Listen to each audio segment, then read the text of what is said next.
दोस्तों नमस्कार। आज हम सेकेंड पेपर के अंतिम टेस्ट पे डिस्कशन करेंगे क्वेश्चन सहित, और कहाँ कहाँ गड़बड़ी कर रहे हैं उसको आप देखेंगे।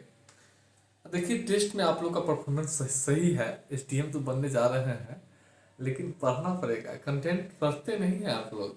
पीडीएफ को जब तक आप नहीं पढ़ पाएंगे तब तक हम अपने तरफ से तो 100% जो है कॉन्फिडेंट आपको नहीं बना पाएंगे। आपको एक ही शर्त है, पीडीएफ के पॉइंट, उसके इंट्रोडक्शन, उसको बार बार पढ़ेंगे, क्लियरिटी आएगा और फाइनल होगा। स्पीड आपका बढ़ेगा, पूरा क्वेश्चन अटेम्प्ट कर लीजिएगा। पीडीएफ बहुत सारे लोग अभी भी नहीं पढ़ पा रहे हैं, उसको पढ़ेंगे तभी हो पाएगा। आप जो सोचते हैं कि कुछ लिख के हम पास कर जाएंगे, तो 1-2% लोग भाग से निकल जाते हैं, लेकिन 99% लोग को परिश्रम करना पड़ता है।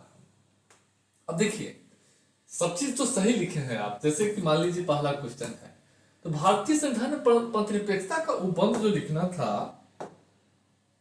उसमें क्या है। आप पंथनिरपेक्षता का सबसे पहले भूमिका ना लिखेंगे कि पंथनिरपेक्षता क्या होता है, इसको आपको समझाना होगा। और समझाने के बाद सीधे आ जाइएगा संवैधानिक उपबंध। तो प्रस्तावना से शुरू कीजिएगा, फिर अनुच्छेद 14 विधिक समानता है, 15 है धर्म के आधार पर विभेद का प्रतिषेध करता है, 16 लोक नियोजन में धर्म के आधार पर, जाति के आधार पर विभेद का प्रतिषेध करता है, राज्य को कहता है। उसके बाद जो है 25 से 28 दे दीजिएगा, 29-30 भी दे सकते हैं। अनुच्छेद 385 निर्वाचक नामावली है, तो उसको आपको लिखना पड़ेगा यहाँ। तो आप इसको जो है लिखिए। उसके बाद भारत के राष्ट्रपति ब्रिटिश सम्राट में तुलना, तो दोनों यहाँ संसदीय भूमिका लिखिए कि भारत और ब्रिटेन दोनों में संसदीय शासन व्यवस्था की स्थापना की गई है, और संसदीय शासन व्यवस्था में दिखाइए कि कैसे जो है राष्ट्रपति कार्यपालिका का प्रमुख होता है अनुच्छेद के साथ, और कैसे जो है संसदीय शासन प्रणाली में। उसके बाद तुलना कर दीजिए, तो पीडीएफ में है सीधे सीधे। उसके बाद राष्ट्रपति शासन व्यवस्था के उदय कारण, तो राष्ट्रपति शासन व्यवस्था के उदय कारण हम एक पेज का पीडीएफ दिए हैं। अगर उसको आप नहीं पढ़ पाएंगे तो कैसे होगा। अब कुछ लिखने से थोड़ी होगा, आपको देखना होगा कि अब राष्ट्रपति शासन, तो राष्ट्रपति शासन की व्यवस्था, तो राष्ट्रपति शासन की भूमिका लिखिएगा, क्या है आध्यात्मिक शासन व्यवस्था में क्या होता है। और उसके बाद उसको दिखाई कि कैसे हाल में जो है चुनाव व्यतीत हो रहा है, नौकरशाही पर निर्भरता हो रही है, प्रधानमंत्री की शक्ति जो है विशाल हो गई है, उसको दिखाना होगा ना। तो सारे पॉइंट, उसके बाद उसको खंडन भी थोड़ा सा करना होगा। आप भारतीय संघवाद की विभिन्न संघवाद का पहले भूमिका लिखिए, और उसके बाद विवाद करने वाला तंत्र देखिए। 7वीं अनुसूची में केंद्र राज्यों के विषयों का स्पष्ट विभाजन किया गया है। अनुच्छेद 245 में भौगोलिक क्षेत्र का, ये राज्य में कानून बनाएगा, ये देश में कानून बनाएगा, पूरे देश के लिए कानून बनाएगा। उसके बाद जो विषय तीनों में शामिल नहीं हो, 248 के तहत जो अवशिष्ट शक्ति संसद को दी गई है, उसको लिखिएगा। उसके अलावा अंतर्राज्यीय परिषद, क्षेत्रीय परिषद, नीति आयोग के गवर्निंग काउंसिल में सभी सदस्य है, उसको लिखिएगा। नदी जल विवाद के लिए संसद को तंत्र बनाने के जो है शक्ति दी गई है, उसको लिखिएगा। द्वितीय सदन के रूप में राज्यसभा है, उसको लिखिए आप। तो आप इसको लिखना पड़ेगा, तभी होगा। वित्त आयोग जो है अनुच्छेद 280 के तहत वित्त आयोग का व्यवस्था किया गया है, तो उसको लिखिए, तभी हो पाएगा। उसके बाद संविधान शोधन के मुख्य अभिलक्षण, अब इसमें जो है सभी लोग क्या कर रहे हैं, इतना क्वेश्चन आसान है, इसमें मुख्य अभिलक्षण क्या है। 73वां संविधान शोधन के मुख्य प्रावधान लिख दीजिए विथ आर्टिकल के साथ। अब जो है 73वां संविधान शोधन की भूमिका लिखिए। अब भूमिका लिखने के बाद लिख दीजिए। उसके बाद जो है आइए आगे, इसमें है राष्ट्रपति की संकटकालीन शक्ति। तो संकटकालीन शक्ति जो है, संकटकालीन शक्ति में क्या है, संकटकालीन शक्ति दिखाना है, तो राष्ट्रपति के संकटकालीन शक्ति की भूमिका ऊपर में लिखिएगा, या राष्ट्रपति का ही भूमिका लिख दीजिए।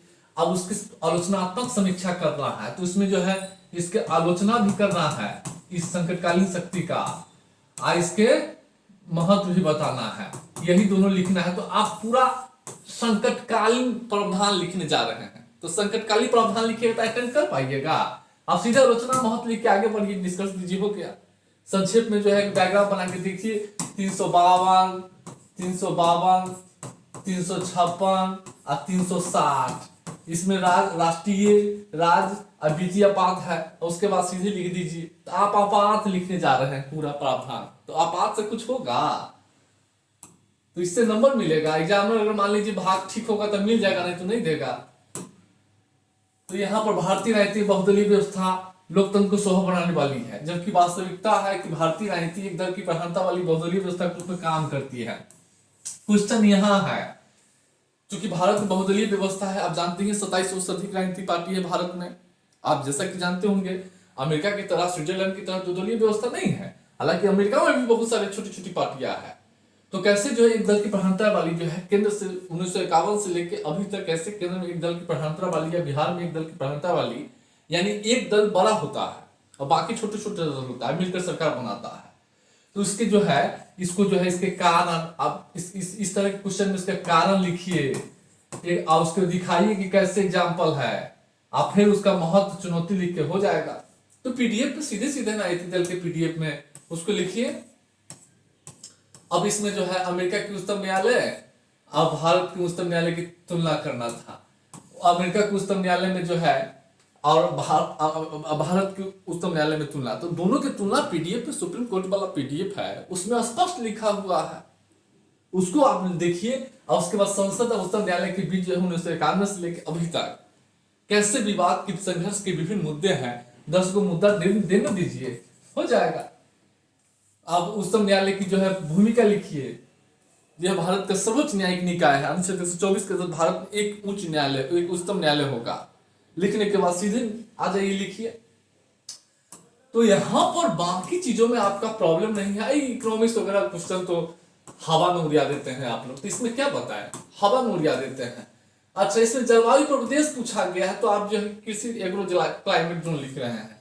इस सब में तो कुछ सब तो बहुत एडवांस लिखते हैं आप लोग, तो इस समय हमको बताने की जरूरत नहीं है, हमको पॉलिटी में ही मेनली बताने की जरूरत है। और बाकी सेक्शन तो आप लोग हाईली इंटेलिजेंट है, तो उसमें हम क्या बताएं। अब इकोनॉमी और पॉलिटी में साइंस टेक में हमको कहीं कोई दिक्कत नहीं लगा है। हाँ, टाइम मैनेज में मुझे लग रहा था कि टाइम नहीं मैनेज कर पा रहे हैं, लेकिन हमको पॉलिटी में ही ज्यादा प्रॉब्लम लगा है सब लोगों में। फिर भी बहुत लोग अच्छे लिखे हैं और सब लोग एसडीएम डीएसपी बनने जा रहे हैं। लेकिन पीडीएफ पढ़िए और लास्ट टाइम में हम टेस्ट लेंगे, 21 मार्च को टेस्ट हम समाप्त कर देंगे। इसके बाद 1 महीना केवल रटिएगा और डीआई बनाइएगा और कुछ नहीं करना है, रटना है और डीआई बनाना है, सबका फाइनल होगा। बिना रटे, बिना याद किए, बिना बार बार पढ़े दुनिया कोई ताकत कुछ नहीं कर पाएगा, आप ही को पढ़ना होगा। तो इसको ध्यान में रखिएगा, फिर हम आगे चर्चा करेंगे।